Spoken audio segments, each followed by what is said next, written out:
บางเตือปนก็เขียนมาเอี้ยนะเขาก็อ่านบางสีใจมูลจันทร์สีใจสีใจมูลจันทร์เนาะแหม40 บันเป็นยังพยายามจะอ่านให้ได้ก่อนแล้วกันก็ปัญญาแม่บัวจันทร์วงสายฟันปากตังเจริญอุทิศไปหาน้องทรายทองที่ล่วงลับไปแล้วพี่น้องปากตังเจริญเนอะ40 บาทป้อปัญญาแม่บัวจันทร์วงสายฟันอุทิศไปหานายทวีน้องต้อยวงสายฟันที่ล่วงลับไปแล้วพี่น้องจากปากตังเจริญนางมุกดาสีเปงอุทิศไปหาพ่อพุทธศิริเปงเนอะสาธุสาธุแม่พุทธสีเปงอุทิศไปหานายอเนก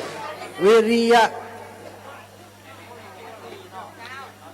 นายระวิริยะผลวิริยะผลเนอะอุทิศไปหานายอเนกวิริยะผลสาธุนายราชันนางละอองดาวอุปนันท์บ้านหนองหอกตานไปหาเจ้ากรรมนายเวรแห่ม200 บาทอนุโมทนาสาธุนายนัทวุฒิอุปนันท์เด็กหญิงวิภาวีอุปนันท์ตานไปหาเจ้ากรรมนายเวรแห่ม200 บาทสาธุอนุโมทนาตัวเนอะศรัทธาพี่น้องที่อยู่ทางบ้านใจคืนหันปันตานก็ไข่ตานตัวเนอะก็โอนมาในบัญชีของครูบาอาจารย์ที่เป็นเจ้าภาพเจ้าศรัทธาเก้านำศรัทธาญาติโยมเปิดสร้างเมนในครั้งนี้ก็คือพระอาจารย์พระอธิการแจ้งกันทิยะธนาคารกรุงไทยเลขที่2526-018-3312เนอะทวนเฮือพี่น้องทางบ้านเปิดได้ฟังเปิดจดบัตรตัน526-018-3312เนอะโทรมาหาเปิ้นโอนมาเข้าบัญชีเปิ้นได้สถานโยมแม่เทพแสนปุ๊กบันปากตางเจริญร่วมบุญสร้างเมนแหม100 บาทเนอะคุณโยมยุวดีตะเสาอุทิศไปไว้ไปนาเฮ้พอเกิดไม่เกิดพี่น้องจากวังกูแหม100 บาทอนุโมทนาสาธุกับศรัทธาเท่าแก่อีพ่ออีแม่ทั้งหลายที่ร่วมบุญสร้างเมนกันมาเอาการที่เข้ากรรมลูกขมูลในครั้งนี้ท่านอาจารย์ว่าได้สัก100,000-200,000ก็จะดีใจขนาดแต่ณวันนี้ได้นับข่าวๆกันเนาะกับทางคณะกรรมการเปิ้นรู้สึกว่าจะขึ้น 3-4 แสนแล้วเนอะอีปอยอีแม่บุญมาจะตามีอาจจะได้ 5-6 แสนก็เป็นได้ก็ขอให้ได้เป็นไปตามกรรมกรรมผาธนาของครูบาอาจารย์เนอะเอามาแหมแล้วแหม1 ซองเอาวางเลยเจ้าสาธุสาธุนายสมบูรณ์นางแดงสิทธิกิจพร้อมครอบครัวพี่น้องต้าล้อตานเอาไว้ไปนาแหม100 บาทตานให้เจ้ากรรมนายเวรแหมตยนายตุ้ยนางนาเตจะนาปากตางเจริญอุทิศไปหาพ่อไอ้นาเตจะนาเจเนาะนาเจอันนี้เจนะเจนาเตจะนาเจตะก็ได้เนาะมันมี2 อย่างนั้นนี่นะเจเนาะ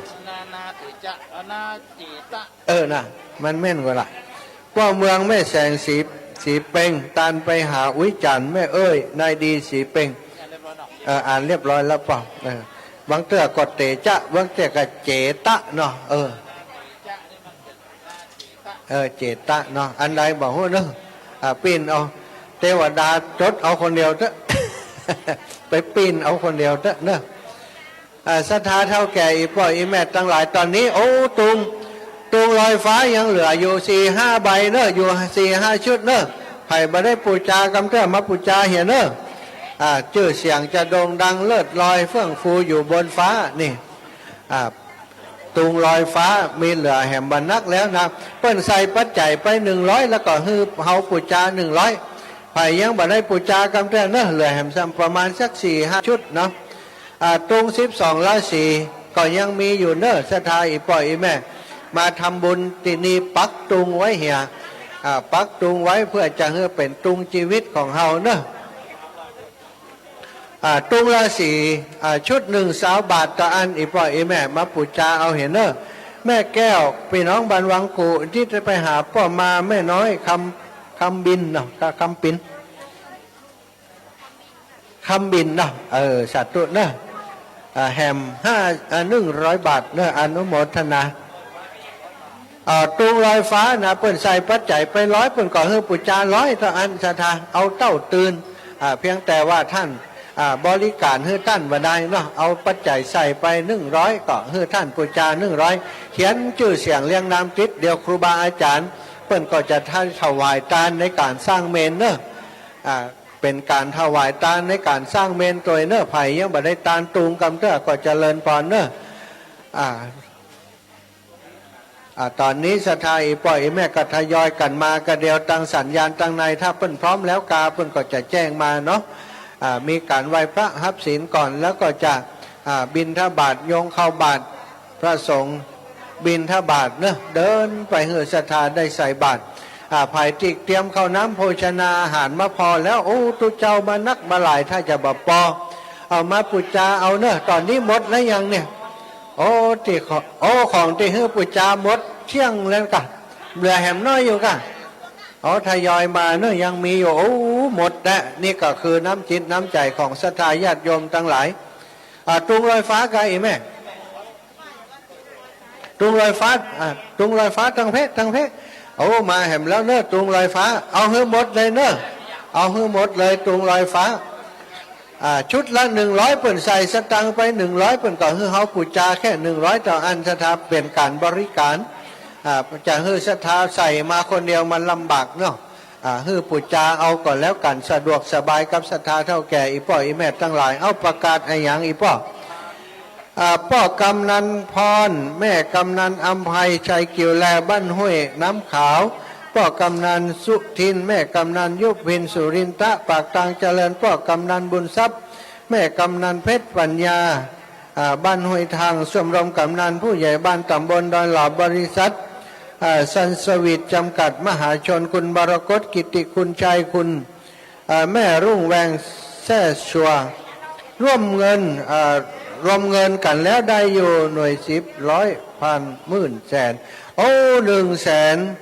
113,570 บาทเปิ้นรวมกันมาได้แสนปลายเสียทางบัดเดี๋ยวนี้มาพอท่าทางแล้วนะบักคิดว่าจะเป็นไปได้ก็คือขึ้น500,000ปลายแน่นอน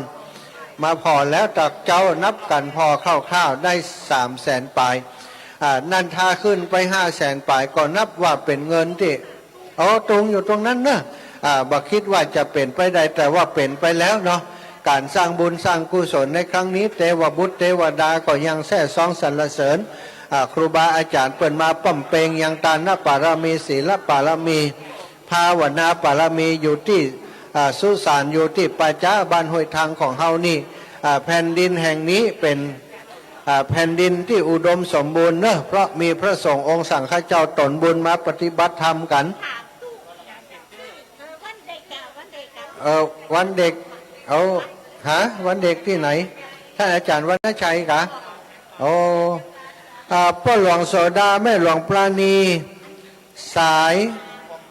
สายฟองมูลเนอะตานไปหาพ่อนานแปลง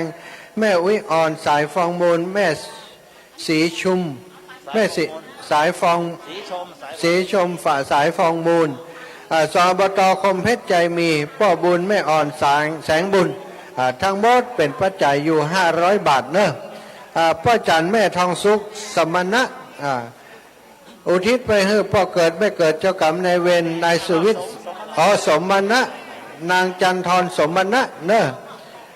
บ้านสิริมังคลาจารย์ร่วมกันเป็น300 บาทเนาะได้อุไปตะกี้บาพุทธศรีคีรีนางสาวจันจิลาสิทธิชาติปัตรวัดแกว่านะอุทิศแด่พี่น้องอาจารย์วรรณชัยชยานันโทเราก็ดีใจเนอะกับศรัทธาพี่น้องบ้านห้วยทางดีใจที่ว่าเฮาได้ขึ้นล่ำตำสร้างขึ้นสร้างเมนในครั้งนี้มีพระสงฆ์องค์สังฆเจ้ามาเป็นตนบุญมาเป็นตนนำศรัทธาญาติโยมจากต่างบ้านต่างจองมาร่วมโดยช่วยกันผู้นำท้องที่ท้องถิ่นถึงพ่อหลวงกำนันเนอะพ่อหลวงกำนันบุญทรัพย์นี่ก็เป็นลัก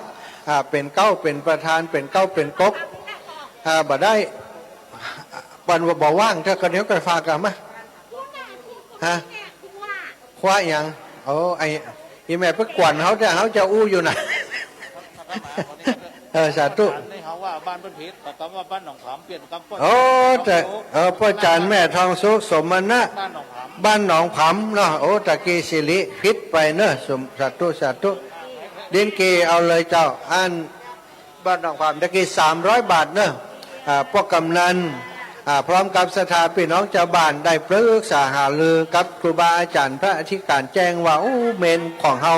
ก็ชำรุดสุดโทรมและบ้านอื่นเปิ่นมีหมดแล้วบ้านเฮายังบ่มีกำเตื้อเอาอย่างใดดีท่านอาจารย์ก็เลยได้ว่าไหนๆก็จำเป็นต้องเนี้ยต้องทำมีต่อใดก็ทำกันไปได้วางฐานขึ้นมาแล้วศรัทธาหล่อต่อหม้อเทเสาขึ้นมาเทคานขึ้นมาบัดเดียวเขาหันเสาแล้วมีกำลังใจกันแล้วอันนี้บัดเดียวนี้ได้ปัจจัยจากการเข้าลุกขมูลกรรมนี้น่าจะขึ้นถึง500,000 บาทถ้าขึ้นถึงนั้นก็นับว่าเป็นบุญของศรัทธาพี่น้องเฮาที่ว่าการจัดกิจกรรมครั้งนี้ได้เกินเป้าหมายที่เฮาตั้งไว้เนาะอาตมาภาพได้มีส่วนมาร่วมกับครูบาอาจารย์ก็ขออนุโมทนาบุญกับศรัทธาพี่น้องหมู่เฮาเจ้าข้าทั้งหลายโดยแล้วก็มาเพิ่มเติมแห่มเนิ่มแม่คำปันนาเตจะบ้านวังกูตานไปหาพ่อตุยแม่บุพ่ออายมองนาเตจะแห่ม100 บาทนายภัยรัตน์นางยุพินอินตจักตานไปหาตุเสาแก้วอินตจักแม่แก้วคุณวันนะแห่ม1 ซองเด็กชายชานนท์อินตจักอุทิศไปหานางยุพินดวนแก้วเด็กชายจิรวัตรแก้วม่วงมันแห่ม1 ซองเนอะนายภัยรัตน์นางยุพินอินตจักอุทิศไปหานายบุญศักดิ์อุดใหม่นางจันแรมแก้วม่วงมันนายสนิทขัดตันแห่ม1 ซองคุณโยมสุพัฒน์ดวงคำหมื่นยองบ้านห้วยทางตานเมนแห่ม100 บาทโยมสายสุนีพรหมบุตรบ้านห้วยทางตานไปไว้ไปนาแห่ม60 บาทอนุโมทนาสาธุกับบุญแห่งท่านเจ้าทั้งหลายจากนี้ครูบาอาจารย์เนอะตอนนี้ก็ใกล้เวลาแล้วหันครูบาอาจารย์อุ้มบาตรมาแล้วศรัทธาพี่น้องหมู่เฮาก็เตรียมตัวกันเนอะกันเดียว7 โมง7 โมงเกิงเนาะก็จะได้เริ่มพิธีทางศาสนาเพื่อจะบ่ให้มันฝ่ายเกินไปบางท่านบางคนก็ยังจะไปทำการทำงานอยู่เนาะมาตักบาตรตอนเช้านี้ก็จะกลับไปทำการทำงานถึงท้องที่ท้องถิ่นครูบาอาจารย์เพื่อนก็มาร่วมบุญกันในตอนเช้านี้แหมน้อยเนาะเอาแหมน้อยเอาแหม2 ท่านคุณโยมสุริยันนางนิตยาและเด็กชายสุริยาตุนากะ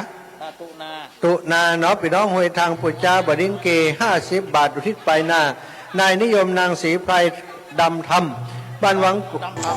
ดำบ้านวังกูสร้างเมนแห่ม60 บาทอนุโมทนาคุณยุวดีตะเสาพร้อมครอบครัวร่วมบุญมาแห่ม100 บาทสา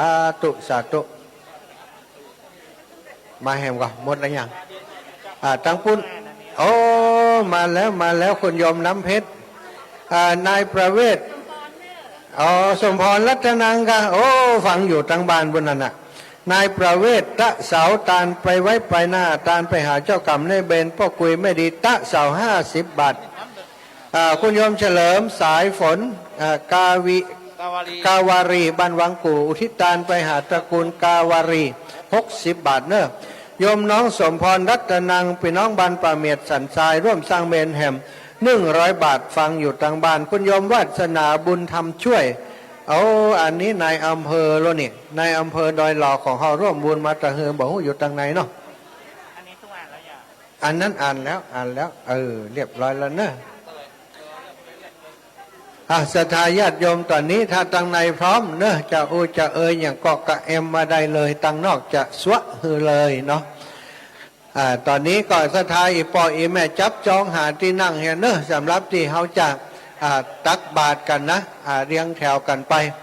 กุฏเตือนี่เกิงนี่เนาะวันนี้นี่เต็มยาวเหยียดเนอะ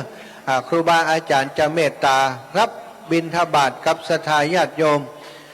วันนี้ท่านได้ออกกรรมลุกขมูลแล้วเอาบุญเอากุศลที่ได้สร้างสมบารมีเข้าลุกขมูลอยู่กรรมปฏิบัติธรรมที่นี่5-6 วันศรัทธาญาติโยมเอามาฝากศรัทธาญาติโยมเป็นเนื้อนาบุญที่อุดมสมบูรณ์การฮื้อตานการทำบุญครับผู้มีศีลผู้รักษาศีล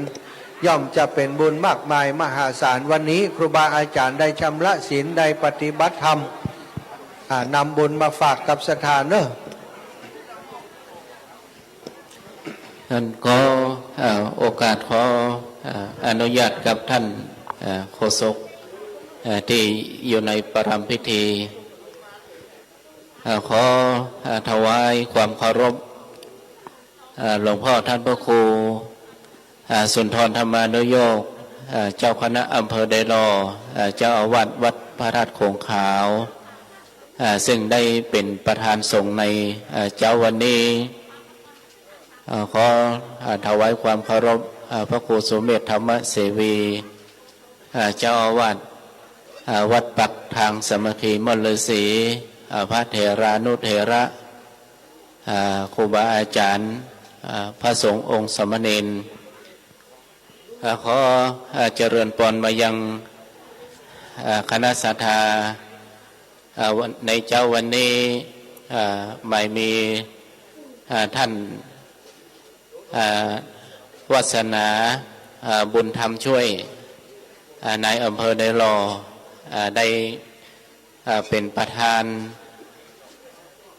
คฤหัสถ์ในเจ้าวันนี้พร้อมกับปอกกำน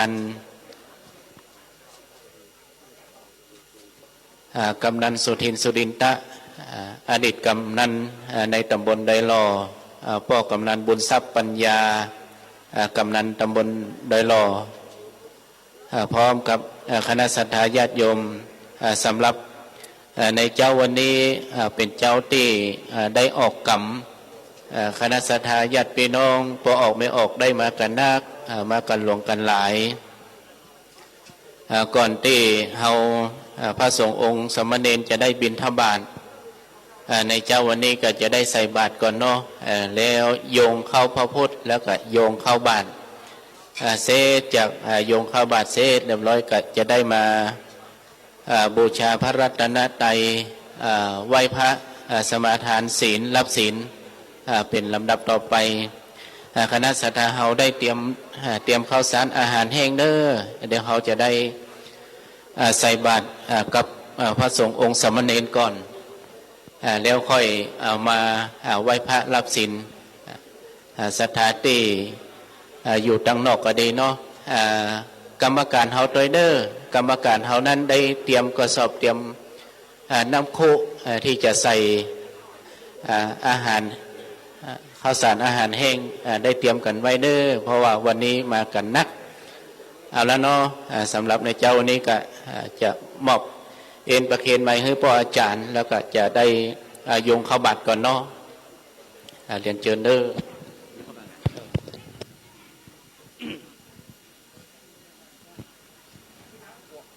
บัดนี้พร้อมแล้วขอเรียนเชิญคณะศรัทธาเฮาทั้งหลายกล่าวคำยุงเข้าพระเจ้าพร้อมกันเด้อสาธุโอกาสาโอตานาปินทาตานังตีลาตานานังสักกะจังเตมาปูเจมาทุติอิมังโอตานาปินทาตานังตีลาตานานังสักกะจังเต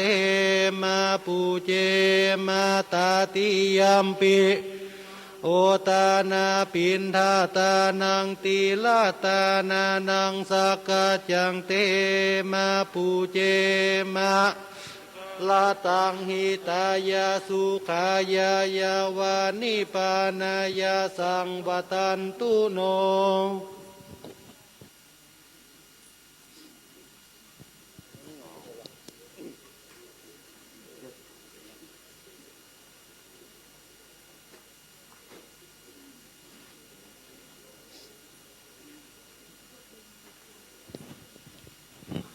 ต่อไปยุงเข้าบาดเด้อ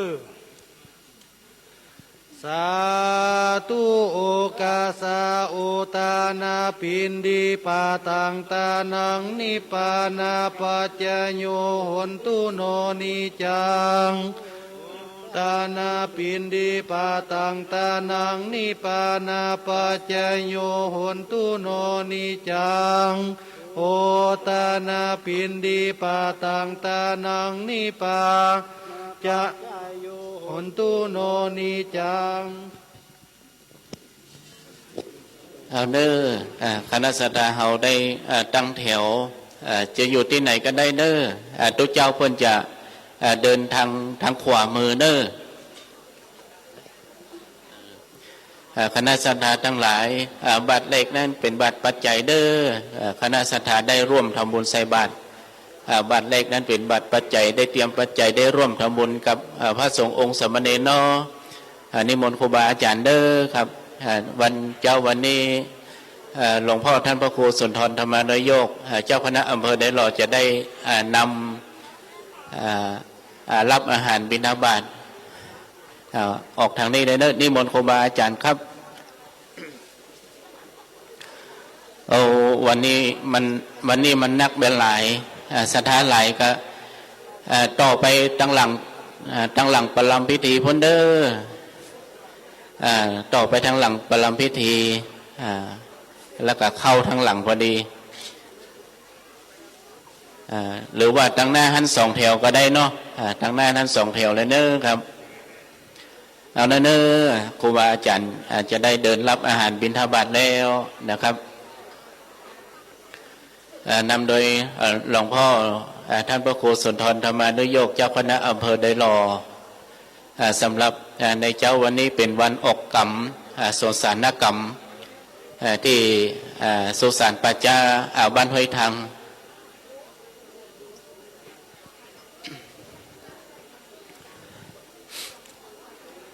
การเข้าลุกขมูลกรรมของตำบลไดหล่อเขตหนึ่งกับเขตสองได้มาสิ้นสุดในปีนี้แล้วสำหรับคุณธรรมจริยธรรมหรือว่าปฏิบัติธรรมของพระสงฆ์องค์สมณเณรของโรงเรียนวัดโคงขาวขึ้นในวันที่23มกราคม2566ถึงวันที่27มกราคมปีนี้จะไปเข้าค่ายที่วัดดอนชื่นตีส่วนตังลุ่มมีเนื้อที่ประมาณ14 ไร่พระสงฆ์สมณเณรโรงเรียนวัดโขงขาวเอาสาธุเด้อเมนเด้อเอาสาธุพระสงฆ์สมณเณรจะไปเข้าค่ายแล้วก็จะออกรับอาหารบิณฑบาตในหมู่บ้านต่างๆเด้อในอำเภอไดหล่อจะเป็นอำเภอยังคำตำบลยังคำตำบลสันติสุขแล้วก็ตำบลสองแควแล้วก็ตำบลไดหล่อคงจะเป็นบ้านดงป่าหวายบ้านห้วยทรายบ้านห้วยเป่ายงบ้านไร่บนบ้านปักตังสามัคคีหลังม่อนแล้วก็จะได้ขอลงทานกับหมู่บ้านต่างๆในตำบลไดหล่อเพื่อได้นำไปเลี้ยงเป็นอาหารเพลแด่พระสงฆ์องค์สมณเณรที่ได้ประพฤติวัดปฏิบัติธรรมที่วัดดอนชื่นวันที่23ถึง27มกราก็ได้ประกาศบอกให้กับคณะศรัทธาญาติโยมเนอใครจะไปร่วมทำบุญได้เป็นค่าพระทหารเพลก้าน้ำปณะในยามเวลาค่ำคืนที่พระเนรได้สวดมนต์กันใครไปร่วมก็ได้เนาะวันสำหรับเจ้านี้ครูบาอาจารย์ได้เดินแล้วนะบาทแรกนั้นจะเป็นบาทจตุปัจจัยเด้อสถานได้ร่วมในการสร้างเมนที่บ้านห้วยทางวัดสังขยมครูบาอาจารย์ก็ได้ออกรับอาหารบิณฑบาตแล้วนำโดยพันพระครูสุนทรธรรมนายกรูปที่2พระครูสุเมธธรรมเสวีรูปที่3ท่านอาจารย์พระอธิการสมชายธรรมทินโนรูปที่4ท่านพระครูกัลยาณปโมทย์รูปที่5ท่านพระครูธรรมทรประทวนอภัยโยวสิริมังคลาจารย์รูปที่6ท่านพระครูธีรกิจจาธิคุณเจ้าวัดวัดปากคลองท่านพระอธิการนิวัฒโชติปโรเจ้าวัดวัดหนองหอกพระครูอภิวัตวิกรมเจ้าวัดปักทางเจริญท่านพระอธิการพงศกรกัลยาณธรรมโมวัดวังคำป้อมท่านอาจารย์อภิสิทธิ์เจ้าสำนักทกมือท่านมหายานะสัจจยาโนวัดสองแควท่านอาจารย์สิงห์เนาะวัดฝรั่งท่านลังสรรค์ธรรมธีระธรรมโมเจ้าสำนักสว่างมงคลธรรม อ่าท่านอาจารย์มะเมียวเนาะอาจารย์มะเมียวสำนักที่พักสงฆ์ไล่บวกบงพระอธิการพระอธิการวัดพรหมมงคลขอสุมาเด้อลืมชื่อกระทันหัน ท่านอาจารย์ท่านนัชชานะที่พักสงฆ์วัดที่พักสงฆ์วัดมณฑาทิพย์ต่อไปนั้นตุปีกมลที่กูแก้วพระสงฆ์องค์สมณเณรของวัดปักทางเจริญวัดสังฆยมได้ออกรับอาหารบิณฑบาตคณะสัตยาญาติโยมก็ตั้งอกตั้งใจรอกามเนาะตอนนี้ครูบาอาจารย์ได้เดินทางออกรับอาหารบิณฑบาตแล้วประมาณได้ครึ่งทางอยู่วันนี้ศรัทธาญาติโยมมานักเนาะเพราะว่าถือว่าเป็นวันออกกรรมในการเข้าโสสานกรรมปัจจาของคณะสงฆ์ในตำบลได้หลอกเขต 1แล้วก็เขต 2ที่คณะสงฆ์ได้ร่วมกันในการเข้าลุกขมูลกรรมในการเข้ากรรมนั้นทางองค์การบริหารส่วนตำบลได้ได้สนับสนุนโครงการเข้ากรรมวัดละ 20,000 บาท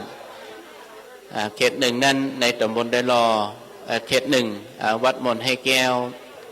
เขตที่ 2นั้นวัดสังฆยมแต่มาเข้าที่โสสานกรรมที่ป่าจ้าในเขตนี้ถ้าหากว่าปีหน้าถึงคิววัดไหนก็คงจะได้เข้าที่วัดนั้นเพื่อพัฒนาสาธารณประโยชน์จะเป็นวัดก็ดีหรือว่าจะเป็นสุสานปัจจาก็ดีหรือว่าจะเป็นที่ประโยชน์ก็ดีที่ทางหมู่บ้านนั้นจะร่วมกันพัฒนาก็ถือว่าการเข้ากรรมของพระสงฆ์องค์สมณเณรคณะสงฆ์ในตำบลนั้นได้ไปร่วมได้ไปจัดจ้อยกัน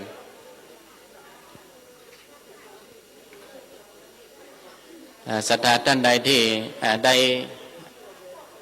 ทำบุญใส่บาตรเสร็จเรียบร้อยใส่ข้าวสารอาหารแห้งเสร็จเรียบร้อยแล้วก็มานั่งอยู่ที่เดิมเนาะเพราะว่ายังบ่เสร็จพิธีเตื้อเขายังบ่ได้ไหว้พระเขายังบ่ได้สมาทานศีลรับศีลเตื้อแล้ววันนี้ก็จะได้ถวายจตุปัจจัยถวายสังฆทานให้กับครูบาอาจารย์พระเถรานุเถระที่ได้มาประพฤติวัดปฏิบัติธรรมแหมอย่างหนึ่งก็คือมานอนหนาวนี่นะ ที่จริงนอนอยู่ที่วัดนี่อุ่นสบายเนาะมีที่รับที่นอนมีผ้าห่มมีอย่างเรียบร้อยในเมื่อพระสงฆ์พระเถรานุเถระครูบาอาจารย์ตัวเจ้ายังมีความเสียสละที่มานอนที่ไปเหี่ยวประจายังมีความเสียสละได้ศรัทธาญาติโยมเขาก็มีความเสียสละเนาะเสียสละเวลาเสียเวลาที่ได้ร่วมทำบุญเนาะบางครั้งจะไปการไปงานตรงนั้นตรงนี้บางครั้งก็เสียสละมาเพื่อทำบุญวันเด็กเนาะวันเด็กขนมไปหอมวันเด็กเจ้าสาธุอิเมเดอร์เอาขนมไปหอมวันเด็กพอดีอาตมาภาพได้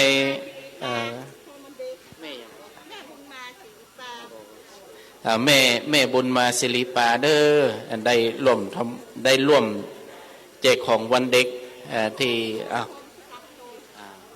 ร่วมปัจจัยอีก50 บาทก็ขออนุโมทนาโดยเด้อแต่เจ้าแต่คืนนี้เนาะทางคณะศรัทธาทางนั้นก็ได้เอาอาหารไปบ้างพอสมควร2 กระสอบเนาะวันที่23นั้นเขาจะมาเอาเนาะ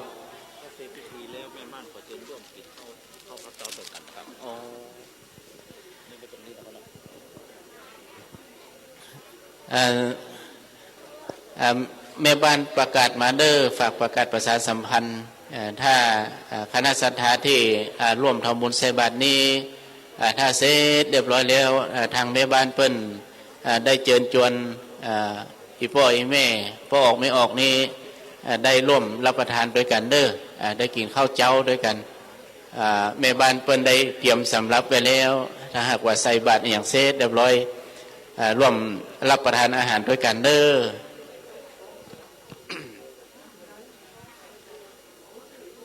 รอสักกรรมเนาะเดี๋ยวก็เสร็จเรียบร้อยแล้วเนาะวันนี้ถือว่าคณะศรัทธานั้นมานักเนาะ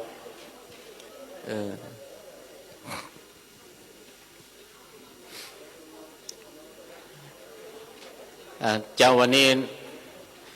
เจ้าอาวาสหน้าตาดีเนาะยิ้มแย้มแจ่มใสอย่างน้อยก็ได้แล้วเนาะทุนในการสร้างเมน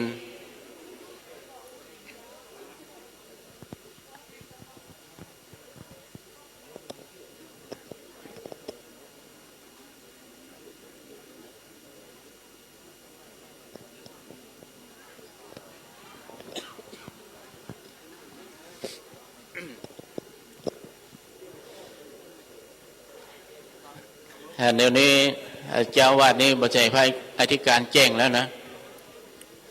เจ้านี้ต้องเปลี่ยนชื่อใหม่พระอธิการเป่งลึง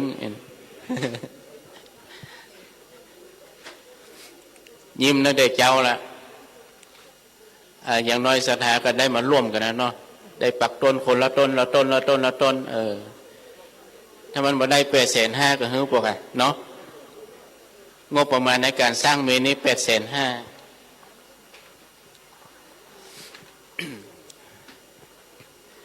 ท่านในอำเภอก็ได้มาร่วมทำบุญในการก่อสร้างเหมือนกันเนาะในเจ้าวันนี้ในอำเภอดังวาสนาบุญธรรมช่วยในอำเภอในหล่อที่ได้มาร่วมทำบุญในการสร้างเมนสำหรับในเจ้าวันนี้ก็จะได้กราบอาราธนานิมนต์หลวงพ่อท่านพระครูสัตย์หลวงพ่อท่านพระครูสุนทรธรรมานโยกเจ้าคณะอำเภอในหล่อเจ้าอาวาสวัดพระธาตุคงขาวได้เป็นประธานสงฆ์ได้กล่าวสโมนียกถาสำหรับในเจ้าวันนี้ถ้าหากว่าทุกสิ่งทุกอย่างพร้อมแล้วก็เราก็จะได้ดำเนินการเสียงนี้เป็นเสียงที่ได้ใจประโยชน์อยู่เพราะว่าเพิ่นออกสถานีโดยแล้วก็ได้ไปหลายๆที่ถ้าเราหยุดอูดหยุดจ่ามันก็จะดักไปก็จะได้อูดได้จ่าต่อคณะศรัทธาญาติโยมที่ได้มาร่วมกินร่วมทานในครั้งนี้ในตำบลเดินรอดก็ถือว่าเป็นสุดซอยแล้วเนาะในการเข้ากำลูกขมลของคณะสงฆ์ในตำบลเดินรอดเขต 1และก็เขต 2ในปีนี้การเข้ากรรมก็มีเป็นช่วงไปเซจากงานเข้ากรรมแล้วก็จะเป็นงานประเพณีส่งน้ำในวัดต่างๆในอำเภอไดโลเฮานี่ก็ที่ใกล้เข้ามานี่ก็คือประเพณีส่งน้ำของวัดฝรั่งประเพณีส่งน้ำของวัดหลังถ้ำที่ทางวัดนั้นมีจัดกิจกรรมการส่งน้ำพระบรมสารีริกธาตุแล้วก็วัดสิริมังคลาจารย์ที่จัดงานประเพณีส่งน้ำพระธาตุเจดีย์พระบรมสารีริกธาตุซึ่งงานประเพณีต่างๆนั้นทางองค์การบริหารส่วนตำบลไดโลก็จัดงบในการสนับสนุนในการจัดงานประเพณีหลังจากประเพณีเสร็จเรียบร้อยก็จะมีงานปล่อยหลวงเนี่ยนะปล่อยหลวงในวัดต่างๆที่เปิ้นได้ก่อสร้างห้างแปลงเสร็จเรียบร้อยเปิ้นก็จะได้ทำบุญสลองเสนาสนะทางภาคกลางนี่จะห้องว่าทำบุญฉลองแต่ทางภาคเหนือนี่จะเป็นการปล่อยหลวงนิมนต์ครูบาอาจารย์นะครับที่ บิณฑบาตเสร็จเรียบร้อยก็มานั่งตรงที่ทางวัดสังฆยมได้จัดเตรียมสถานที่เอาไว้คณะสดาขยบขึ้นมาทางหน้านี้เนาะทางหน้านี้ยังเหลือเนาะย่นไปข้างหลังเขาแล้ว ถ้าใดขยับขึ้นมาทางหน้านี้เนาะ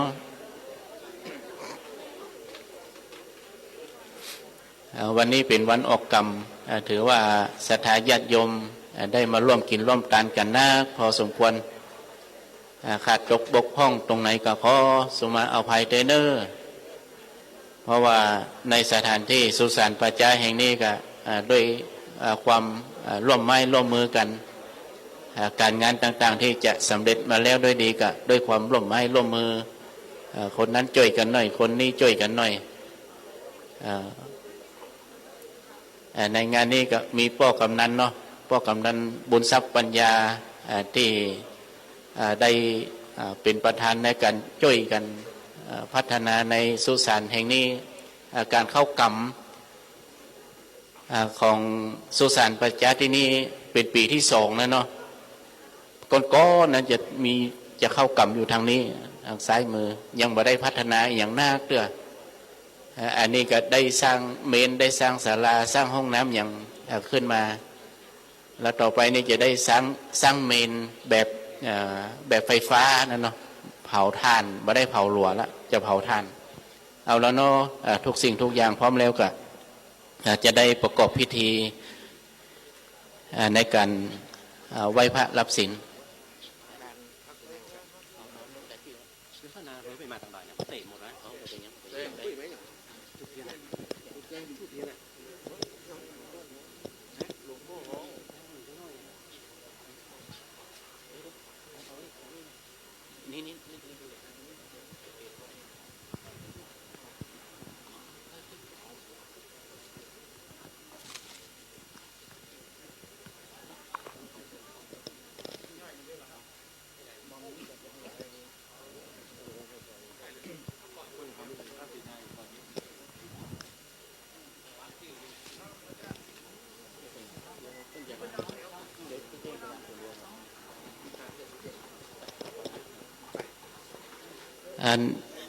เดี๋ยวถ้าใดเน้นกรรม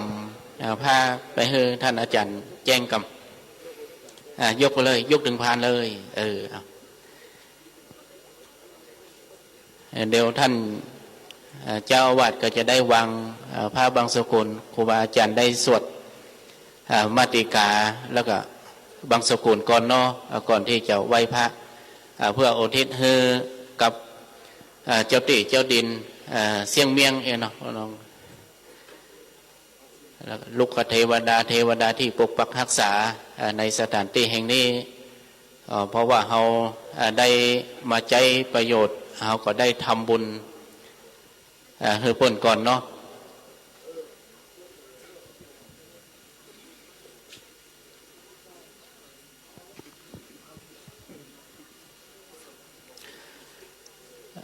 เดี๋ยวกำไปเด้อ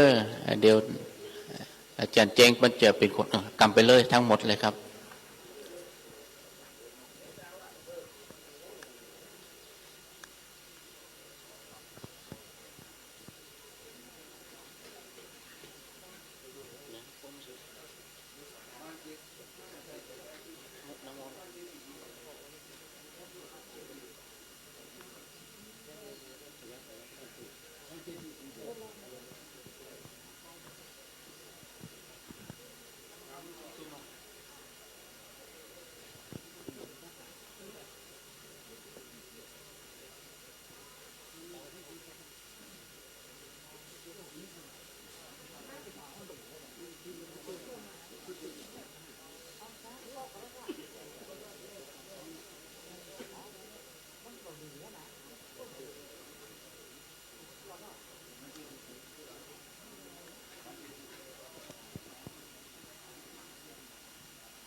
ในลำดับต่อไปขอครูบาอาจารย์ได้สวดมาติกาบางสกุลก่อนครับ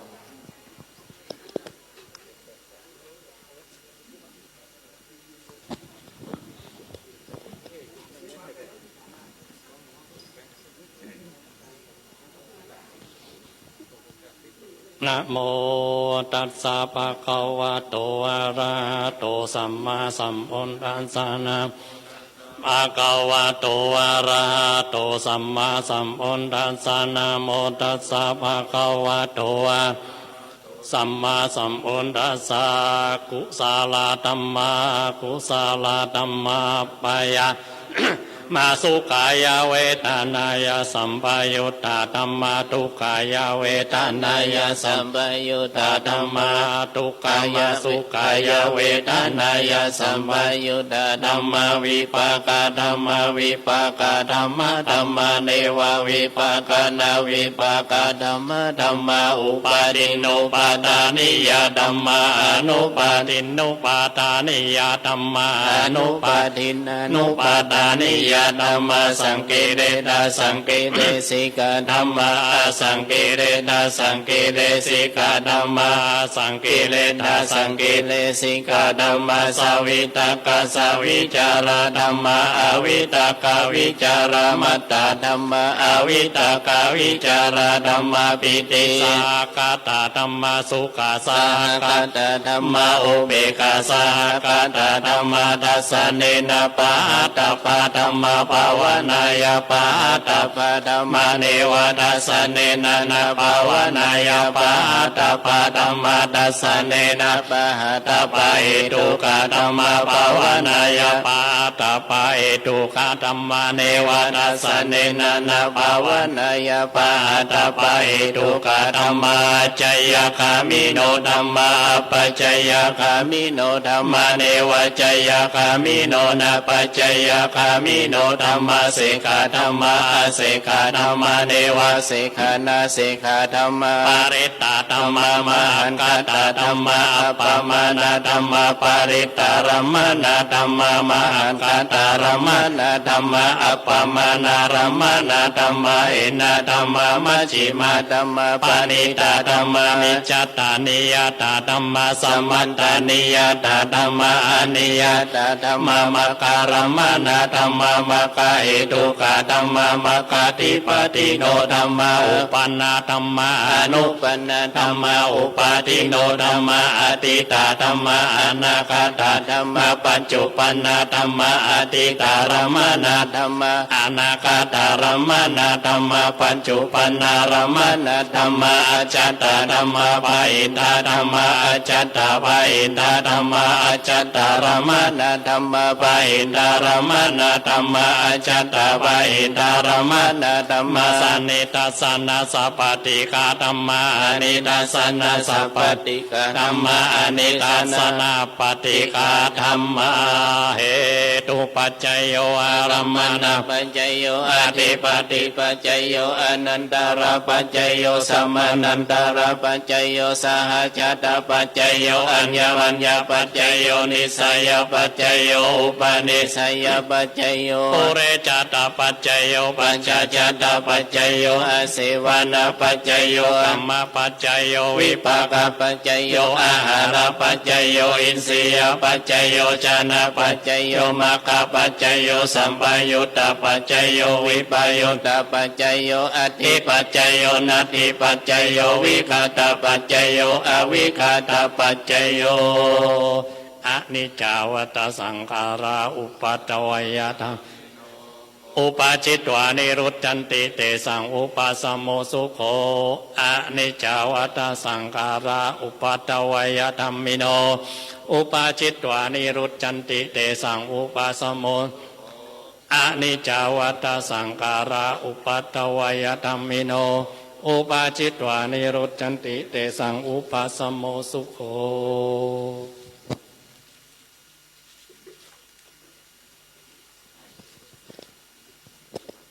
เอามนต์ใดกำเด้อ ในลำดับต่อไปก็จะได้จุดธูปเทียนบูชาพระรัตนตรัยขอเรียนเชิญเจริญพรท่านในอำเภอวัฒนาบุญธรรมช่วยในอำเภอไดโลได้จุดธูปเทียนบูชาพระรัตนตรัยขอเจริญพรเด้อกำมักสมณเณรเฮาม้วนได้ด้วยเด้อ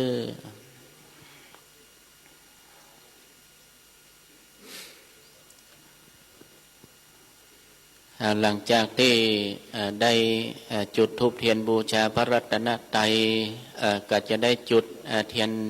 วิปัสสีจำนวนทั้ง7 เล่มที่สตัพพัน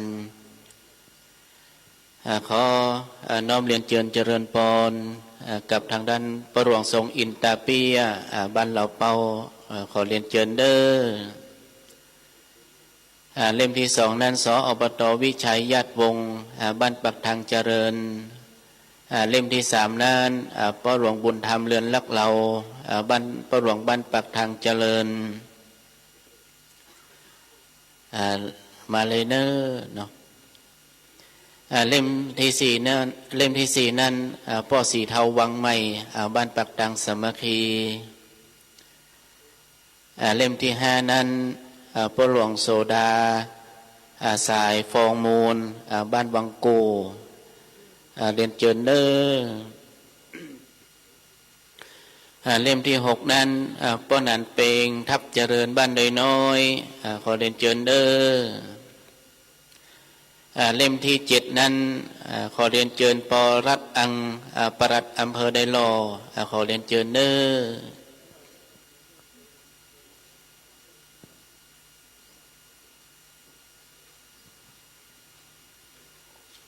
อเพื่อเป็นการที่จะได้รอก็จะได้เคนจะได้ประเคนขันขอศีลขอเรียนเชิญเจริญพรพ่อกำนันสุทินสุรินตะอดีตกำนันตำบลดอยหล่อบ้านปักทางเจริญได้ประเคนขันขอศีลที่หน้าหลวงพ่อเลยเนอ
ถ้าหากว่า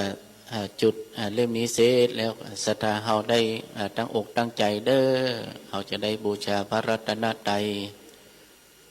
ได้เอาไหว้พระสมาทานศีลรับศีลก็จะได้ทางหรือพ่ออาจารย์ได้นำสมาทานศีลโดยกันเด้อ บัดนี้พร้อมแล้วขอเชิญคณะศรัทธาของเราตั้งหลายแก้วคำบูชาพระรัตนตรัยไหว้พระรับศีลโดยพร้อมกันนะครับเด้ออิมินาสกาเลนะพุทธังอภิปูชยามะอิมินาสกาเลนะธัมมังอภิปูชยามะอิมินาสกาเลนะสังฆังอภิปูชยามะอะระหังสัมมาสัมพุทโธภะคะวา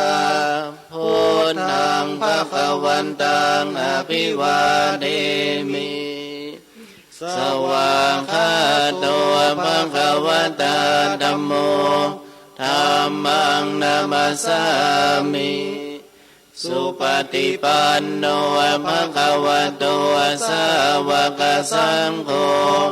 สังฆังนามามิ มายังพันเตวิสุงราคานาทายะติสาลานีนาสหปัญจศีลานิยาจามะทุติยมปีมายังพันเตวิสุงทายะติสาลานีนาสหปัญจศีลานิยาจามะตาติยมปีมายังพันเตวิสุงราคานาทายะ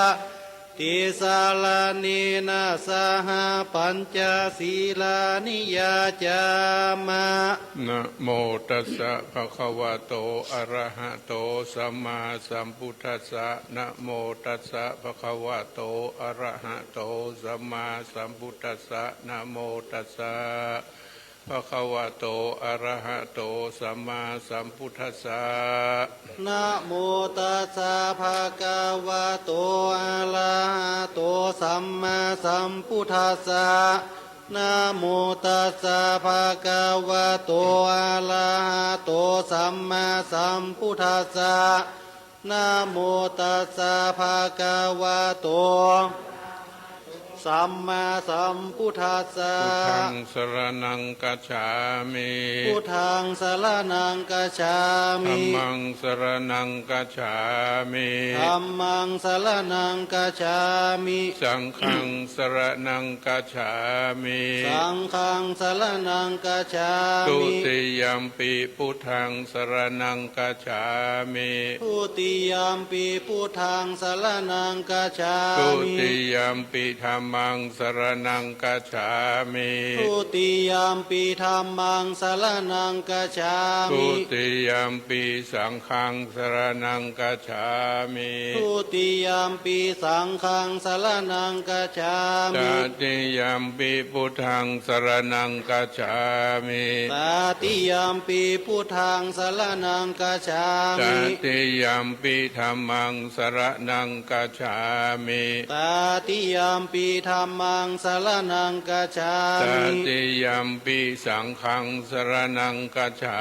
มิ ตาติยมปีสังฆังสรณังกัจฉา ปา มิ นาติปาตาเวรมณีสิกขาปะตังสมาติยามิ ปานาติปาตาเวรมณีสิกขาปะตังสมาธิยา อาทิ มิ นาตานาเวรมณีสิกขาปะตังสมาติยามิ อาทินนาทานาเวรมณีสิกขาปะตังสมาธิยามิ กาเมสุมิชาจาราเวรมณีสิกขาปะตังสมาติยามิ กาเมสุมิชาจาลาเวรมณีสิกขาปะตังสมาธิยา มุ มิ สาวาตาเวรมณีสิกขาปะตังสมาติยามิ มุสาวาทาเวรมณีสิกขาปะตังสมาธิยา สุ มิ ราเมรยมัจจปมาตฐานาเวรมณีสิกขาปะตังสมาติยามิ สุลาเมลยามาชาปมาทัฏฐานาเวรมณีสิกขาปะตังสมาธิยา อิ มิ มานิปัญจสิกขาปตานิสีเลนะสุขติงยันติสีเลนะโภคสัมปตาสีเลนะนิพุติงยันติตัสมาสีลังวิโสทะเย สาธุสาธุสาธุอาหังวันตามิสัมปาวัตถุตานังสัพพังโตสังฆมาทามิพันเต สาธุสาธุโอกาสาคาเดสัมปัญญังเครื่องขวตานสหปาลิวานไลลากพร้อมทุกภาคนานาอันหมู่มูลาศรัทธาผู้คาตั้งหลายตกหน้าแต่งหามาได้โดยชอบประกอบด้วยเจตนาญาเมื่อเล็งดาตกแต่งหางคืดล้ำสร้างยังของกินและของตานร้อนว่ามีจิตใจอันบ่จื่นบานมัวมืดได้แก้วกำลังลืดโมโหนาปาโลออกปากเป็นกามน อันนากลาหยาบวจีกรรมหลอนว่าพิจาคลองทำสามสิ่งคือว่าบุพการยิ่งหลอนว่าบ่ได้บังเกิดขึ้นตั้งแต่ในใจมูลจะน่าเจตนาหลอนว่ามีจิตใจที่บ่ข่าวใส่พองแผ้วอปาลาภากะเจตนาร้อนว่าได้หือตานแล้วบ่มีจิตใจโจมจื้นและยินดียังมีปิติใส่ใจจื้นตองยังมีจิตใจห่วงคล้องด้วยมัจเจราธรรมศรัทธาผู้คาตั้งหลายก็กลัวเป็นโตสามณกรรมแม่ติดแปดจริงจะแขวดขอสมแม่ขอเครื่องวิเศษนาตานเจ้าตั้งหลายภัยโพดลาโลดโตดหมู่เวรกรรมนาขออย่าได้เป็นนิวรณธรรมกรรมอันแก่นกาอันจักแหมเสียยังหนตางอันจักได้เมื่อสู่จันฟ้าและนิลปานนาเสียแก่หมู่มูลาศรัทธาผู้คาตั้งหลายจุผู้จุคนจุใหญ่น้อยใจยิงนั้นจุงจักมีเตี้ยงแต่ดีลีกาเนตัวเล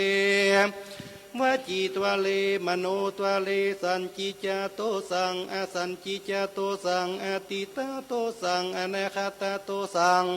ปัจจุปันนโตสังสัพพังโตสังขมันตุโนสุนันตุพลโตเทวานากาลาจอินโทยามะลาจากัปปะละลาจาธรณีสัลีขุตาพิธานาอาวาสาลคาบุภกาลาเทวามุทันตุตัสสะมาตุมเหหิอนุโมตมานาโพนาโตเทวาสังขโยฟังลาฟุงมูเตบเต้าพรมพึกดาวเขตคงคายทรณีไก่อากาศกว้างพลอยพระนมแผ่นดินกลมตัวทุกดาวคงเขตเต้าดันดงเลียนหยุดในนาทีนั่นนำจุเถื่อนทำตุกสาละสาลีตั้งตนญาและวันลีตั้งกิลีปะพะเตนาเกกุลุเทอาสุเลมากมวลมีตั้งกลุ่มพันกันทัพละยักตั้งอาลักษ์มเหสีไตลาอเวจีทีละเต้าอาจกายมพิบาลจาตุโลกสี่องค์คานจอมเจียงเงาเจิญตั้งเต้าเจ้าองค์อินนำมาลินอยู่จันฟ้าส่องกามาขอเจิญเนื้อมาตัวตั้งโคงโซลาสะแผ่ถึงพรมมวลแมกตะลับต่อเต้านีวสัญญาขอเจิญมามูตะนาตานขอมาเป็นสักขีและพิญญาณแห่งการตานมวลฝูงนี้เป็นจริงขอนำเอาชื่อใจยิงเมื่อถวายแด่พระญาอินตาเมื่อเตสนาไขอ่านขอฮือพาลบุญกุศลอันนี้นาสวนสิงสาในลงธรรมภกะศาลาเป็นจริงนั้นจุงจักมีโยสันนิสิโนวาลาโพธิมุเลมาลังสะเสนังมหันติงวิจัยโยสัมโพธิมาคันจิงวานันตัญญาลโนโลกุตตโมตังปันนามามิปุถังตังปันนามามิธรรมังตังปันนามามิสังฆังสาธุโอกาสะคาแดพระติทาไลรัตนะพันแผ่วพระเกียวเจ้าตั้งสามพักการส่วนวันในตีคากาละวันนี้ก็หากเป็นวันดีทิศที่วันนั้นวิเศษเทศนั้นไม่มีสมณะศรัทธาและมูลศรัทธาผู้คาตั้งหลายตั้งไปในไม่มีพระอธิการแจงสุทธิจิตโตเป็นเก้าพรมด้วยสิทธิโยมเจ้าจุตนจุองนาโหนแห่งห้องไปนอกไม่มีพ่อกำนันบุญทรัพย์แม่กำนันพวงเพชรปัญญาเป็นเก้าพรมโดยคณะศรัทธาหมู่ข้าเจ้าตั้งหลายต่างคนก็แต่งกาปากันแม่กะตำบุญฮือกาตาน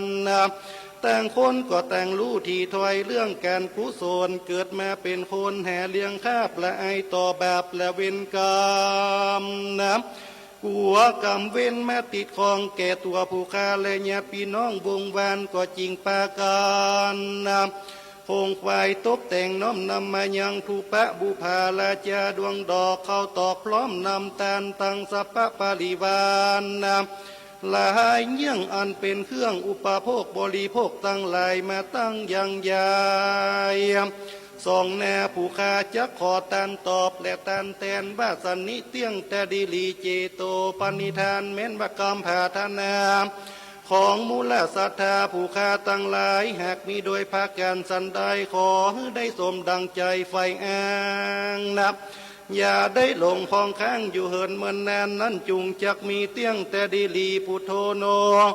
ธัมโมโนสังโฆโนพุทโธคาลาโวธัมโมคาลาโวสังโฆคาลาโวมโนวิสุทธังติภาเวกนาทังสวากาตังวิแมลังทักกินหัตถังสัพพังโตสังขามันตุโน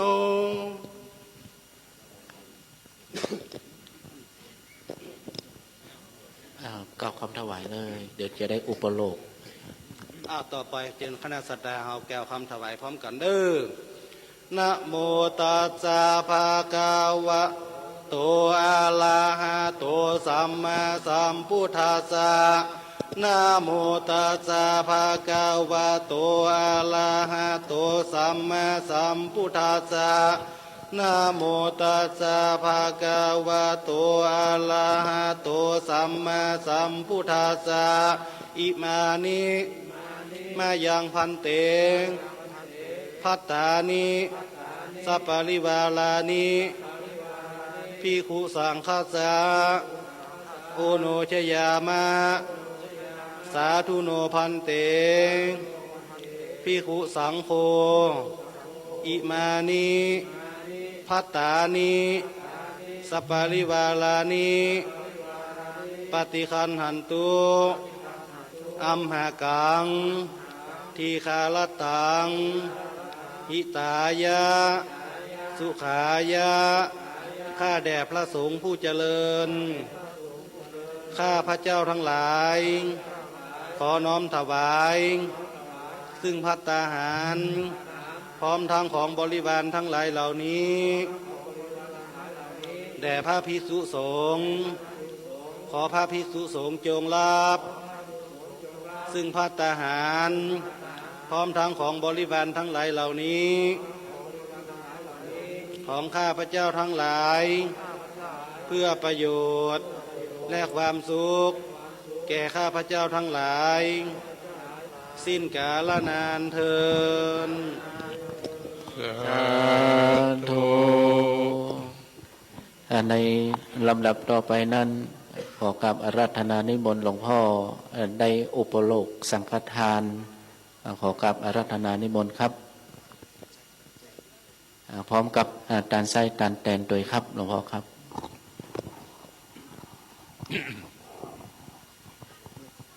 อาวุโสข้าแด่พระสังฆเจ้าทั้งหลาย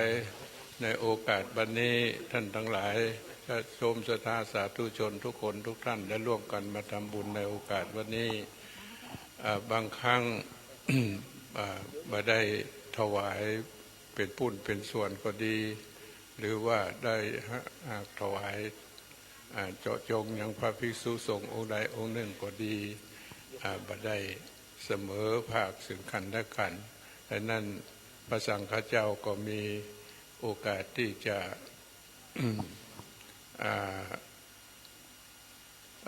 กล่าวกรรมเรื่องนี้ถ้าหากว่าหลอนเข้าใจและบอกพึงใจ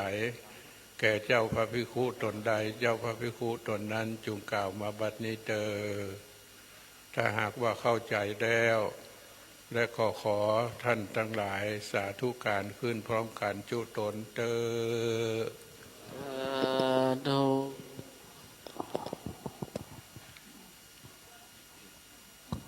อายังปฐมภาโกสังฆเทระสาปาปุนันติอวเสสาภกาเสสนังภิกขุนังปาปุนันติยะถาสุขังปริปัญจันตุตุติยัมปิอายังปฐมภาโกสังฆเทระสาปาปุนันติอวเสสาภกาเสสนังปริปุนังสุขังติสังโฆรุจติสังโฆรุจติสังโฆรุจติสาธุสาธุก่อนที่หลวงพ่อจะได้กล่าวสโมนียกถาก็จะได้ขอเรียนเชิญเจริญปน กับเจ้าภาพสังพร้อมกับแขกผู้มีเกียรติจะได้มาประเคนสั่งพระพุทธ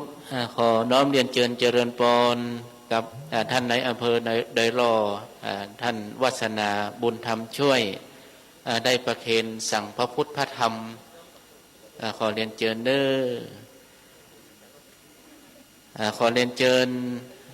ป้อกำนันพรใช้กิวแลบ้านห้วยน้ำขาวได้ประเคนส่งรูปที่1ขอเรียนเจิญเด้อขอเรียนเจิญป้อกำนันสุทินสุรินตะบ้านปักทางเจริญประเคนส่งรูปที่2ป้อหลวงสงอินตาเปียบ้านเหล่าเปาป้อหลวงโซดาสายฟองมูลบ้านวังโกขอเรียนเจิญเด้อเดี๋ยวขยับมาพี่ขยับมานี่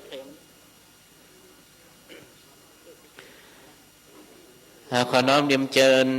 ป้อสีเทาวังใหม่บ้านปักตังสามัคคีประเคนสั่งรูปต่อไปแม่สายพินวังใหม่บ้านปักตังสามัคคีเดี๋ยวขอกรรมการขอ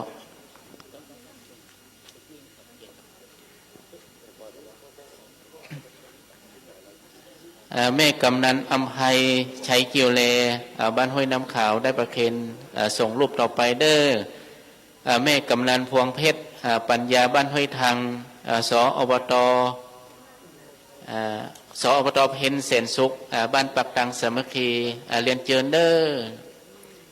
ถ้าใดจะมีกรรมการเขาคอยบอกเด้อศรัทธาเข้าไปได้เลยเจ้าภาพสังฆทานพวกกำนันบุญทรัพย์แม่กำนันพวงเพชรปัญญาสอบตตุลนางเล็มจันทร์สิทธิชาตินายณรงค์นางสายทองแสงพึ่งเรียนเจิญเลยเด้อนายสมศักดิ์นางพันนีมาหวัน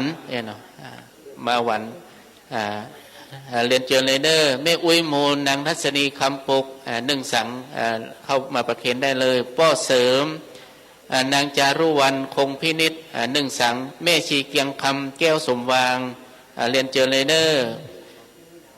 แม่ชีเกียงคำแก้วสมวางแม่พวงรัตน์สีเปง1 สังป้อจันแม่อุไรตานุ1 สังเรียนเจิญเลยเด้อป้อพบแม่จำปานายพิสารนางสุธีราแสนปุก1 สังป้อผมแม่ปาเรือนลักเหล่า1 สังป้อสมชายแม่ยุพินโพธิโพธ1 สังป้อนอแม่เพนเกี้ยวม่วงมัน1 สังเด้อเข้ามาประเคนได้เลยผู้ช่วยสิ่งคำสิทธิชาติ1 สังสอบตวิชัยนางยุพินญาติวงศ์1 สังนางยุพาญาติวงศ์1 สังขอเรียนเจิญเด้อแม่คำเอ่ยโพธิโพธ1 สังนายเดชชาติกวงแก้วนางดุษฎีวันปัญญา1 สังนายจำรัดนางน้ำฝนตันแก้ว1 สังเด้อแม่รวยปัญญานายเกียรติศักดิ์สิทธิชาติ1 สังอาจารย์ประช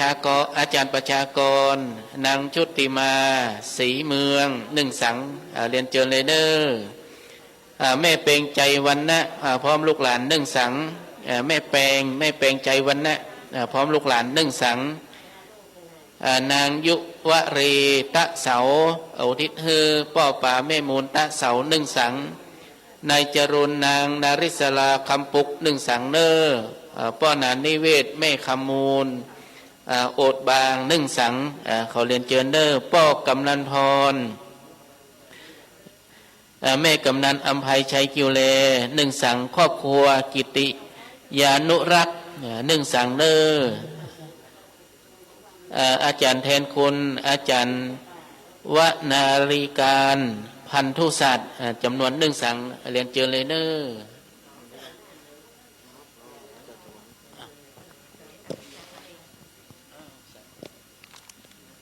ขอเจริญปอนเด้ออันนี้มามีใครพันเอกธนิตสุเกียงกิจเจริญถวายไว้ไปปักนาขออนุโมทนาบุญตัวเด้อ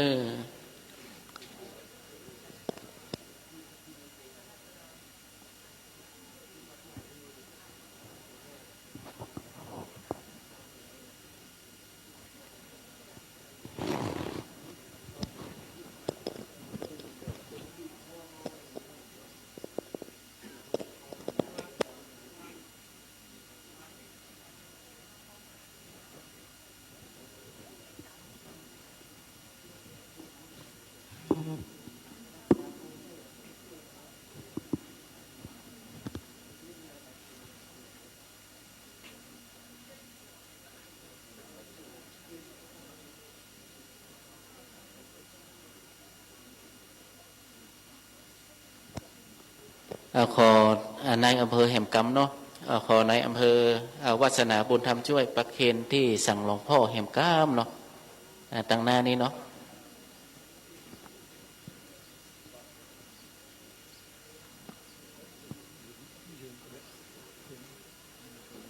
ก่อนที่หลวงพ่อจะได้กล่าวสโมนียกถาก็จะได้ให้พ่ออาจารย์กล่าวคำถวายพระป่าก่อนเนาะยังไม่ได้ถวายพระป่าต้นพระป่าคือท่านเจ้าอาวาสเตรียมพัดกำเดี๋ยวให้เจ้าอาวาสไปบางสกุลพูดเลยเอากล่าวคำถวายครับเจิญคณะศรัทธาเฮาแก้วคำถวายพร้อมกันเด้อนะโมตัสสะภะคะวะโตอะระหะโตสัมมาสัมพุทธัสสะนะโมตัสสะภะคะวะโตอะระหะโตสัมมาสัมพุทธัสสะนะโมตัสสะภะคะวะโตอะระหะโตสัมมาสัมพุทธัสสะอิมานิมายังพันเตปังสุกุลจีวลานิสัปปาริวาลานิภิกขุสังคัสสะโอโนชยามะสาธุโนพันเตภิกขุสังโฆอิมานิปังสุกุลจีวลานิสัปปาริวาลานิปฏิคันหันตุอัมหากังทีคาลตังหิตายะสุขายะข้าแด่พระสงฆ์ผู้เจริญข้าพระเจ้าทั้งหลายขอน้อมถวายผ้าบังสุกุลจีวรพร้อมทั้งของบริวารทั้งหลายเหล่านี้แด่พระภิกษุสงฆ์ขอพระภิกษุสงฆ์จงรับซึ่งผ้าบังสุกุลจีวรพร้อมทั้งของบริวารทั้งหลายเหล่านี้ของข้าพระเจ้าทั้งหลายเพื่อประโยชน์และความสุขแก่ข้าพระเจ้าทั้งหลายสิ้นกาลนานเทิน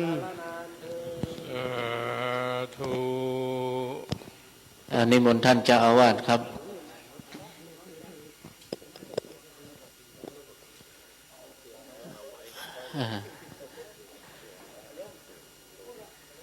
ศรัทธาพนมมือด้วยกันเด้อ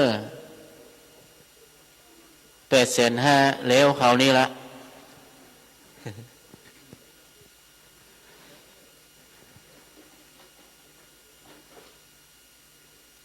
ตอนนี้ท่านพระอธิการเป่งลึงนะเปลี่ยนแต่เจ้านี่ใครมาเข้ากำลูกข้อมูลนะก็นึกว่างานปล่อย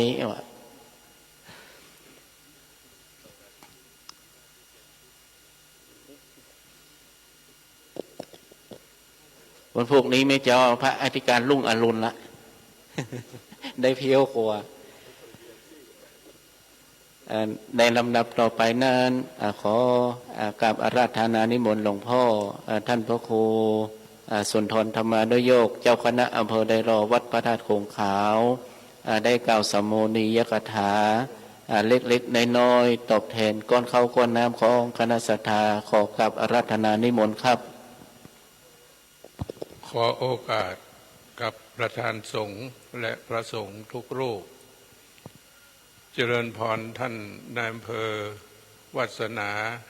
บุญนำช่วยบุญธรรมช่วยพร้อมกับโดยพ่อแม่พี่น้องมีพ่อความนันผู้ใหญ่บ้านและญาติโยมศรัทธาสาธุชนทุกท่านได้ร่วมกันมาทำบุญทุกวันในโอกาสที่พระสงฆ์องค์เจ้าประพฤติวัดปฏิบัติธรรมอยู่ในสถานที่แห่งนี้ก็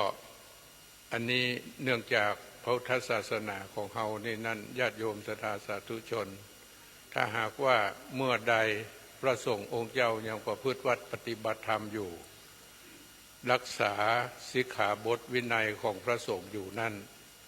และก็ญาติโยมพร้อมที่จะทำบุญร่วมกันเพื่อ ส่งเสริมพระพุทธศาสนานี้ให้เจริญรุ่งเรืองสืบไปก็เมื่อนั้นพระสงฆ์องค์เจ้าตลอดจนพระพุทธศาสนานั้นก็ยังบ่เสื่อมเตื้อไอ้นั้นเมื่อใดนี่ญาติโยมศรัทธาหันหลังคือกับวัดกับวาบ่ยอมเข้าวัดเข้าวาอย่างพระสงฆ์องค์เจ้ากับประพฤติเลี้ยวแหลกทุกสิ่งทุกอย่างนี่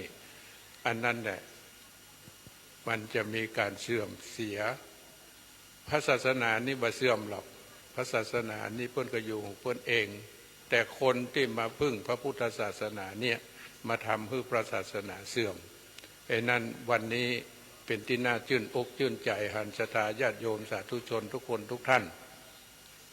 มาร่วมกันทำบุญการทำบุญนี่ญาติโยมศรัทธาสาธุชนทุกคนทุกท่านเขาช่วยตัวเอง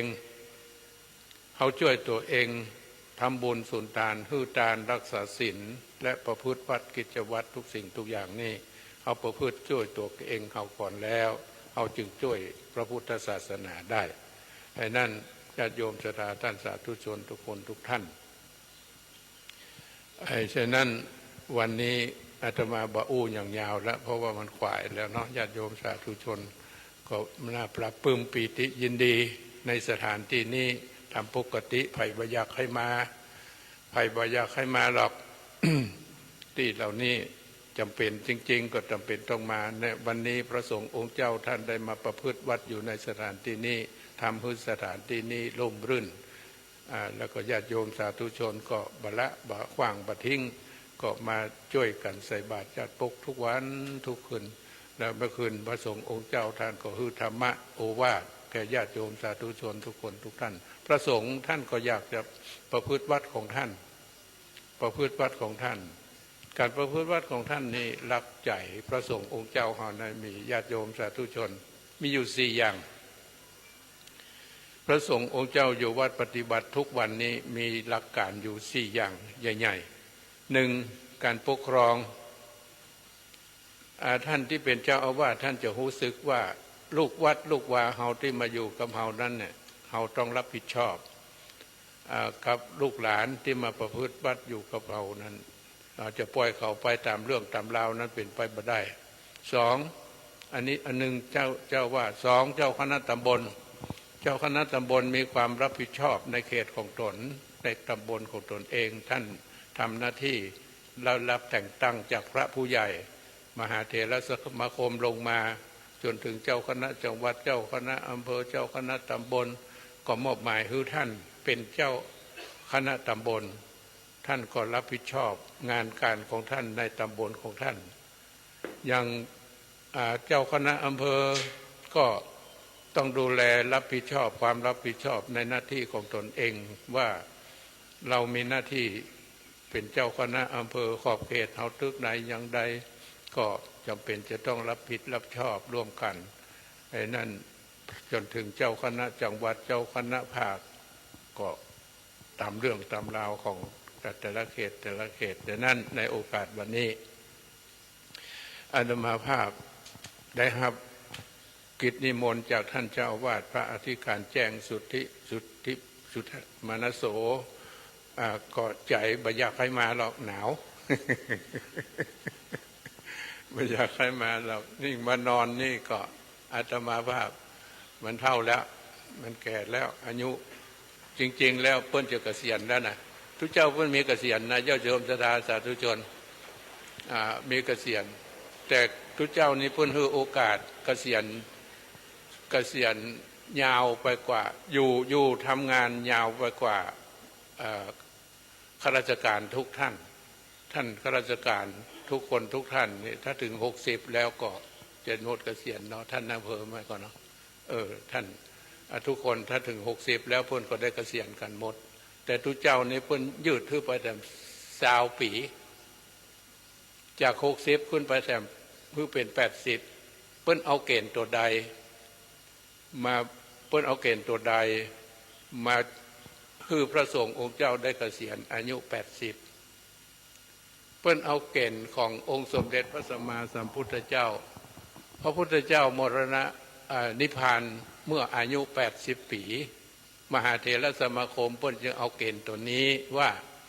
พระสงฆ์ที่บวชในพระพุทธศาสนาตั้งแต่บวชอย่างอาตมาภาพนี่บวชตั้งแต่เนนเป็นอายุ12เป็นเนนได้8 ปีถึงจะบวชได้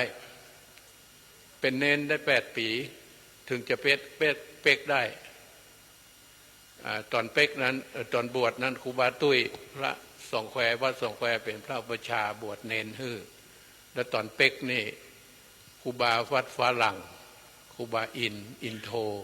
เป็นอุปชฌาย์อุปสมบทฮื้อถึงได้เป็นตุเจ้าขึ้นมาจนถึงปัจจุบันอาตมาก็รักษาจารีตประเพณีที่ครูบาอาจารย์ท่านสอนท่านสั่งสิ่งใดบดีสิ่งใดที่มันขัดกับพระวินัยสงฆ์พระครูบาอาจารย์อุปชฌาย์เพิ่นแนะนำฮื้อเมื่อบวชนั่นน่ะจำติดหูจนทุกวันนี้เมื่ออายุ20 ปีจนมาถึงวัดนี้ครูบาเพิ่นก็สิ้นบุญไปแล้วแล้วก็ได้สืบต่อจากครูบาอาจารย์มาจนถึงปัจจุบันบัดนี้อาตมาภาพได้มาทำหน้าที่ที่นี้แล้วก็ได้ช่วยท่านครูบาอาจารย์พระสงฆ์องค์เจ้าเขาได้ออกกรรมวันนี้แต่จริงๆอาตมาบอกมาก็ได้เพิ่นก็ถึงจะออกวันเดียวถึงเวลาแล้วเพิ่นก็ออกกรรมคนเดียวก็ได้แต่เพิ่นฮือเกียรติอาตมาแถมว่านิมนต์ท่านเจ้าคณะอำเภอมาปิดโครงการที่ประพฤติวัดปฏิบัติธรรมเนี่ยแต่ท่านแจ้งในใจเพื่อนบอกให้ออกเถอะว่าจะเขาอยู่มันเมินอยู่ได้แปลงอย่างทำนายนี่ก็คือได้รุ่งเรืองคือได้ความรับความเจริญเมื่อมีงานศพงานสักงานอย่างต่างๆนานาก็ต้องมาที่นี่แห่งเดียวดังนั้นในโอกาสสุดท้ายนี้อาตมาภาพพร้อมก็ด้วยพระสงฆ์องค์เจ้าประธานสงฆ์ที่เพิ่นมาประพฤติบัติปฏิบัติธรรมในที่นี้ทุกตนทุกองค์ทุกรูปทุกองค์นั้นก็ขออวยพรให้ญาติโยมศรัทธาท่านสาธุชนทุกคนทุกท่านที่มาร่วมกันทำบุญในโอกาสวันนี้ตั้งแต่วันนี้เป็นต้นไปขอให้ท่านทั้งหลาย ได้ปล่อยโปนเสียอย่างสัพพทุกข์ สัพพโศกสัพพโรคสัพพภัยสัพพเคราะห์ภัยยะกังวลอันตรายใดๆก็ขอให้ได้ตกไปตั้งแต่วันนี้เป็นต้นไปขอให้ได้จำเริญไปโดยอายุปีอายุเดือนอายุวันอายุยามจกปีจกเดือนจกวันจกยามไปใจนะจุกจักมีวิรุณหาพุทธศาสเนอะโรคาสุกิตาหุตุอายุวันโนสุขังพลังสาธุสาธุสาธุไปจะอู้อย่างแทมอู้อย่างไรถ้าอู้หลวงพ่อยัดหาเลยครับยะถาวาริวะหาปุราปาริปุเรนติสาคารังเอวะเมวะอิโตตินังเปตานังอุปกัปปติอิสิตังปฏิตังตุมหังคิปะเมวัสมินสตุสเพปุเรนตุสังกปาจันโทปนรโสยถามณิโชติละโสยถาสัพพิติโยเววัฏฐานตุสัพพะโรโควินาศตุมาเตภวันวันตรายโยสุขิติขายุโกภวสัพเพติโยวิวันชันตุสัพพะโรโควินา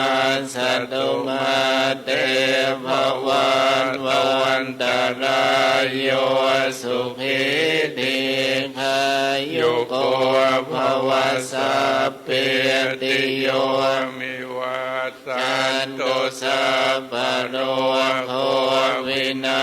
ศตุมาเตภวันวันตรายโยสุขิติขายุโกภวะอภิวาทนาสิลิสเนจังวุฒาปัจจายโนจัตตารโอ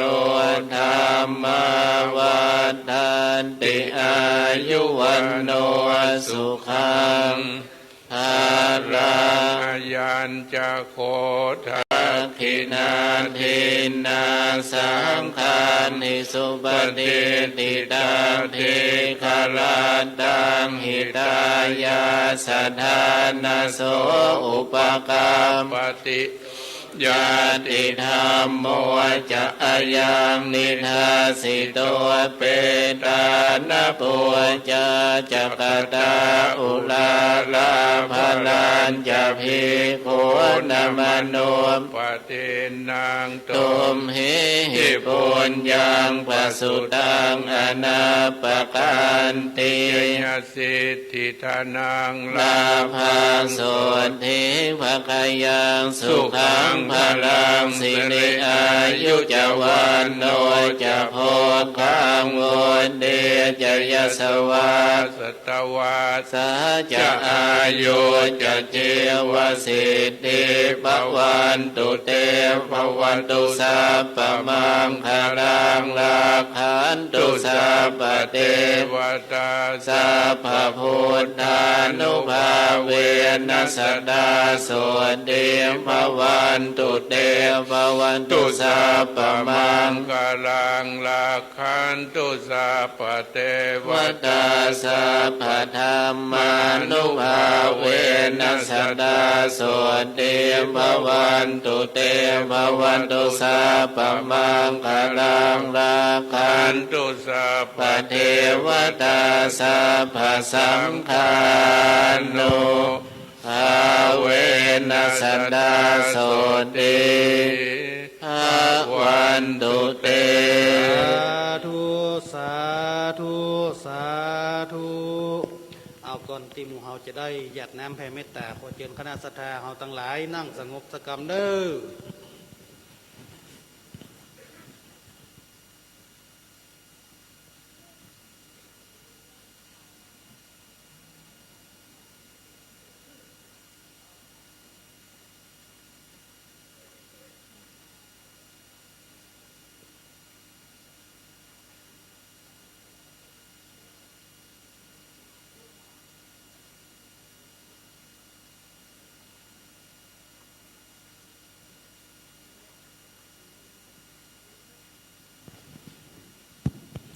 สมควรเก็บเวลา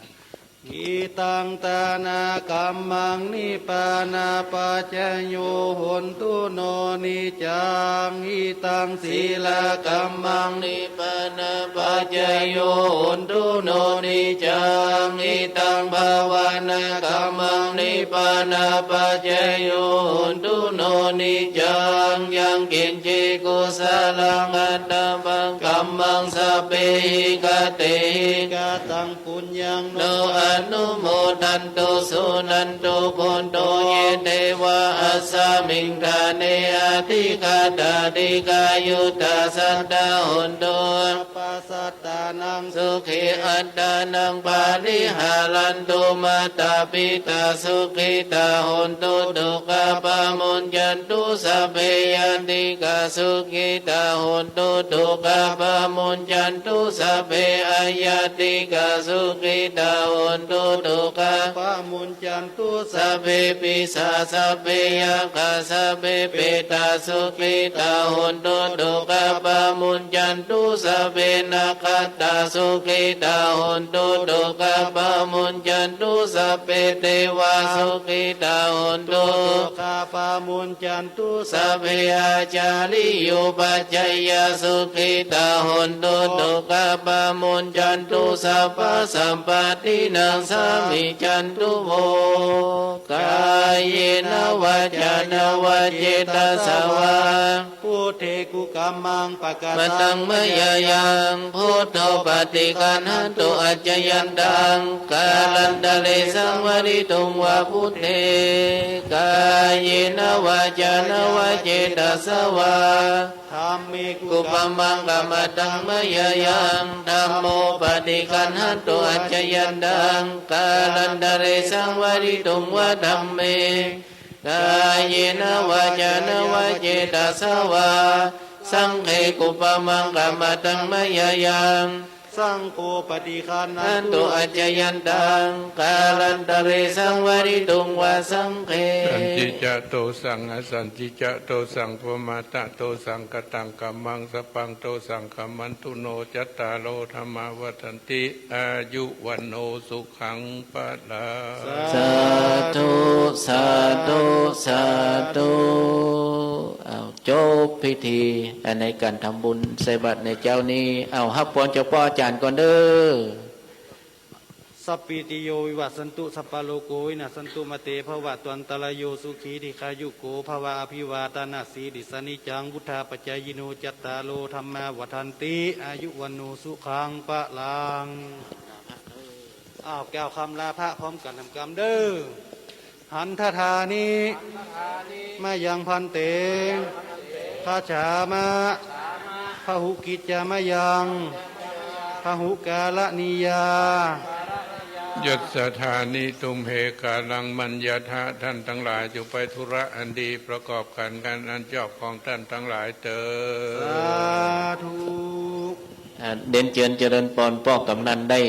กล่าวขอบคุณคณะสัตยาที่ได้มาร่วมกินร่วมทานกันเด้อ